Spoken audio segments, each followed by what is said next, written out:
জামাতে ইসলামীকে দয়া করে নামটা একটু বদলান। জামাতে ইসলামের অনেক ইতিবাচক ভূমিকা আছে। রাজনৈতিক জনগোষ্ঠীর ধারণা ছাড়া আমরা আগামী দিনের বাংলাদেশ গঠন করতে পারি। আপনি যেভাবে মার্কিন যুক্তরাষ্ট্রের সঙ্গে দহরমহরণ শুরু করেছেন, বাইরে থেকে যেসব লোককে নিয়ে এসেছেন, এটা মারাত্মক চিন্তা, উদ্বিগ্নতার জন্ম দিয়েছে। কাসিম ভাইকে বহুদিন আগে বলেছিলাম, 11 ঘটনার আগে, যে কাসিম ভাই, যদি আমরা আসলে এই যে ইসলাম বনাম বাইনারি, এই যে তথাকথিত সেকুলারিজম বাইনারি আমরা যদি বন্ধ করতে চাই, তাহলে প্রথম কাজ হচ্ছে জামাতে ইসলামীকে দয়া করে নামটা একটু বদলান।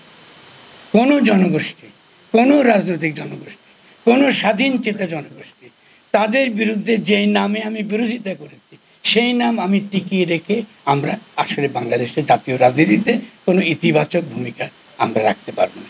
জামাতে ইসলামের অনেক ইতিবাচক ভূমিকা আছে, কিন্তু এই একটা সমালোচনা, এই একটা কালো দাগের জন্য আমরা আগামী দিনে যে পসিবিলিটি আপনি নতুনভাবে ইসলামের যে পুনর্জাগরণের যে ইতিবাচক লক্ষণ দেখছি, এটা সর্বনাশ হয়ে যাবে। আবারও আমরা ওই ইসলাম বনাম সেকুলার, এরা সব মৌলবাদী, এরা সব সন্ত্রাসী, আবার সে রকগাঁটার আসছে আমাদের ক্ষমতায়, এই কাহিনী আমাদেরকে শুনতে হবে। দয়া করে আমাদেরকে এই বিপদ থেকে রক্ষা করেন। আমরা যে নীতিতে একটা জনগণকে একত্র করেছি, আমাদের মত পার্থক্য থাকতে পারে, কিন্তু আমরা নিজেরা বসে এইভাবে একসঙ্গে বসে ভাইয়ের মতন, বোনের মতন কথাবার্তা বলে আমরা আমাদের সমস্যার সমাধান করতে পারি। মত পার্থক্য থাকা, আমি আবারও বলছি, মতাদর্শিক পার্থক্য ছাড়া একটি দেশের জন্য এটা ইতিবাচক, এর মধ্যে দোষ কিছু নাই। কিন্তু কোথায় দোষ? যদি আমরা ভুলে যাই যে আমরা একই রাজনৈতিক জনগোষ্ঠীর অন্তর্গত। আমার ভাইটাকে নিয়ে যে আমার কথা শুনে না, যাকে গিয়ে আমাকে শাসন করতে হয়, তাকে নিয়ে আমার একই বাড়িতে থাকতে হবে, তাকে নিয়ে আমাকে চলতে হবে। তাহলে এই চিন্তা ছাড়া, রাজনৈতিক জনগোষ্ঠীর ধারণা ছাড়া আমরা আগামী দিনের বাংলাদেশ গঠন করতে পারবো না।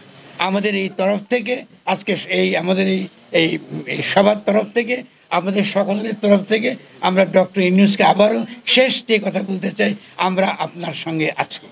আপনি ভাববেন না যে আমরা আপনাকে ত্যাগ করছি বা আপনাকে বাইরে ছোট করার জন্য সমালোচনা করছি। আমরা চিন্তিত, আমরা অত্যন্ত উদ্বিগ্ন। আপনি যেভাবে মার্কিন যুক্তরাষ্ট্রের সঙ্গে দহরমহরণ শুরু করেছেন, বাইরে থেকে যেসব লোককে নিয়ে এসেছেন, এটা মারাত্মক চিন্তা, উদ্বিগ্নতার জন্ম দিয়েছে। এটা সমাধান করবার একমাত্র পথ হচ্ছে তথাকথিত লুটেরা মাফিয়া শ্রেণীর কথা না, আমাদের কথা শুনুন। দরকার হলে আমরা আপনার সঙ্গে বসে আমাদের যে কথাগুলো আমরা আপনাকে বলতে চাই, আমাদেরকে বলতে দিন। একটা সত্যিকারের একটা জাতীয় একটা অবস্থান আপনি গড়ে তুলুন, যাতে আমরা কোনো বড় ধরনের বিপদে না যাই। কারণ নির্বাচন যখন করবেন, আমি নিশ্চিত না এই সেনাবাহিনীর ম্যাজিস্ট্রেসি পাওয়ার সেনাবাহিনী একটা নির্বাচন সফলভাবে করতে পারবে। আমি জানি না, আমি অন্তত তার কোনো লক্ষণ দেখছি না। কারণ আমি জানি না কিসের ভিত্তিতে আপনি নির্বাচন এত অস্থির হয়ে গেছেন। আমরা মনে করি আমরা দেশকে বিপর্যয়ের দিকে ঠেলে দেব না, এবং আপনার যে জনপ্রিয়তা হ্রাস হয়েছে, এটা আমাদের জন্য বিপজ্জনক। আমরা অত্যন্ত উদ্বিগ্ন। ফলে আমরা আশা করব আপনি আমাদের কথা শুনবেন। প্রয়োজনে আমরা অবশ্যই সকলে মিলে আপনাকে আমাদের যে মনের কথা, এটা আমরা আপনাকে বলবো।